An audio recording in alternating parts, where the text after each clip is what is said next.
heard about it. There's the whole TIVTA system that they have here, the Pioneer Valley transportation. I don't know. So that's what people use here typically to get around, which is nice because you don't have to drive yourself. And in San Diego, where I'm from, there's no really such thing as public transportation. So I had to get my license when I was 16 right away, otherwise I literally couldn't do anything. And learning how to drive was probably the most traumatic experience I've ever had to deal with in my entire life.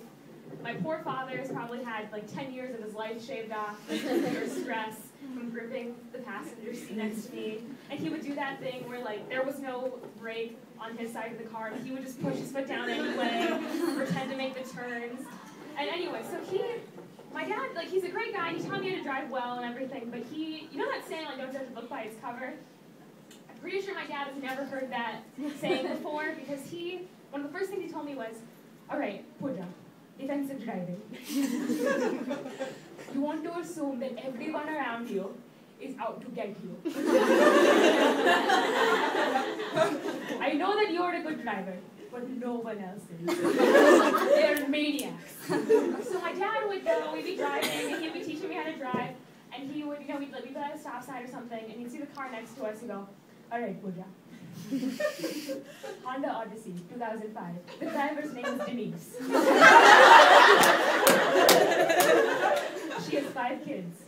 She's had a long day. She was at home cutting coupons. She went to the grocery store. The lady at the grocery store's name was Patricia. She's been working there for 12 years. Patricia's husband did not buy her oatmeal for breakfast, so Patricia is very upset. Patricia looks at Denise's coupon. The coupon is expired, so Denise has to pay full price of the dinosaur chicken nuggets for her kids. Denise is upset. Denise drives to the elementary store. She picks up her kids, but first she goes to the PTA meeting. At the PTA meeting, she sees Krista. Krista is a horrible woman. They had a falling out once. Krista became the troop leader of the Girl Scouts over Denise, so Denise hates her.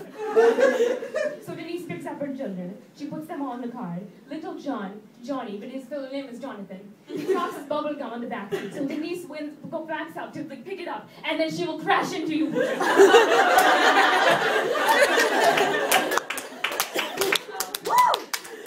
I'm driving, I'm just like, okay,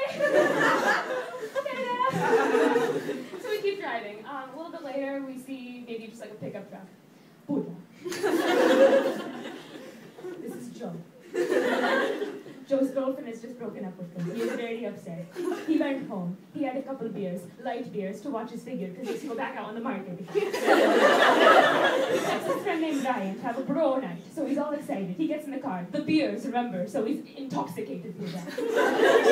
Brian sends him a text saying, bro night is cancelled. Joe looks at his phone to reply to the text. In that moment, looking at the phone, he will crash into you.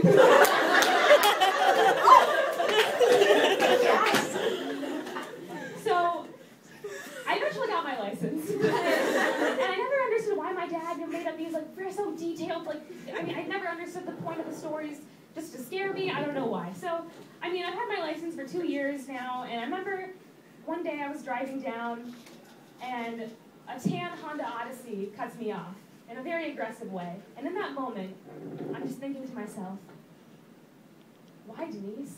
Why did you do that? Damn it, Denise. I hope you have to buy your dinosaur chicken nuggets full price for the rest of your life. And I hope Krista beats you on selling Girl Scout cookies, okay? Screw you, Denise. So that was my experience of driving. So, referring to my notes, because I'm the stand-up virgin.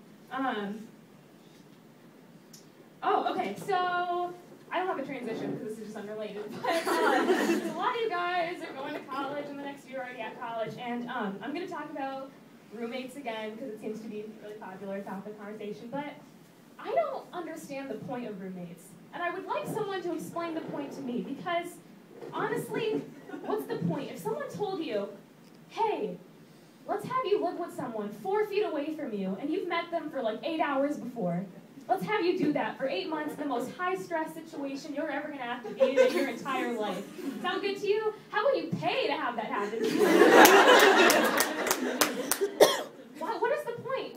I don't understand, because people will date people for 6 months and go, I don't know if I to move in. It seems kind of soon, but we do that here. We sign up for it, and I don't get it.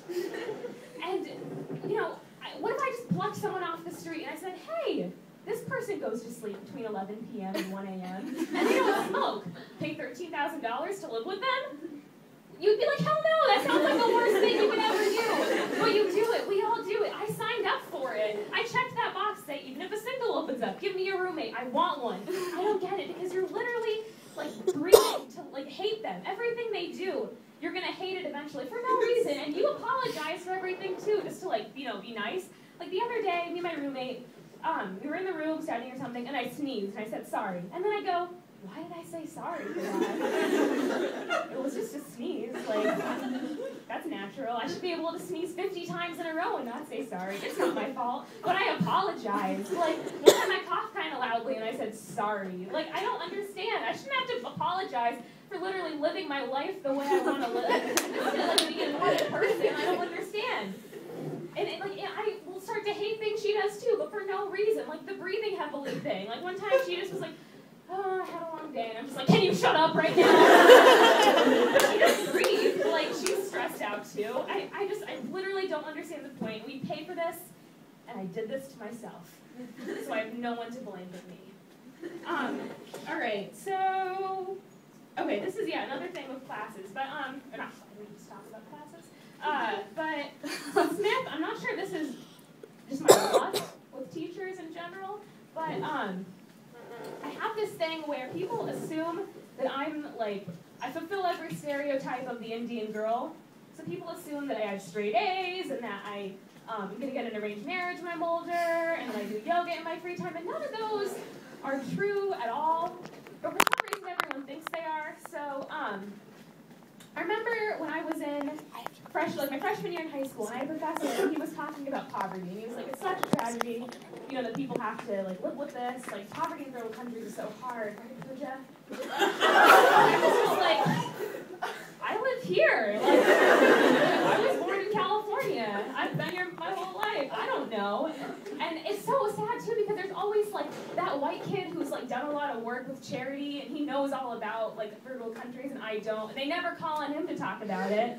And I'm just like, I'm sorry, dude, I would love to have you talk about this and, like, you know, share your knowledge, but I can't, I'm sorry. And so later, another thing happened to me. It was here, my first semester, the professor was talking about arranged marriages, and he just goes, like, arranged marriages, it must be crazy, you know? Like, Pooja, what do you think? Like, what was that like? I'm like, I'm not married. I'm really single. I have no idea what it's like. I'm sorry. And, you know, just like recently I had a professor who was talking about how, like, hard it is to find a pranayama yoga teacher. She's like, it's so hard to find like one who's good with her breathing and everything, right, Pooja? I was like, I don't do yoga. I hate it. I tried to do it. I'm terrible at it. I can't meditate. I'm literally, like, I cannot do yoga once. Seeing me do yoga would be like if your Mula Bandha did not get strengthened after an hour of Anasura. And you want to know why this joke makes no sense to you? It's because I know nothing about yoga.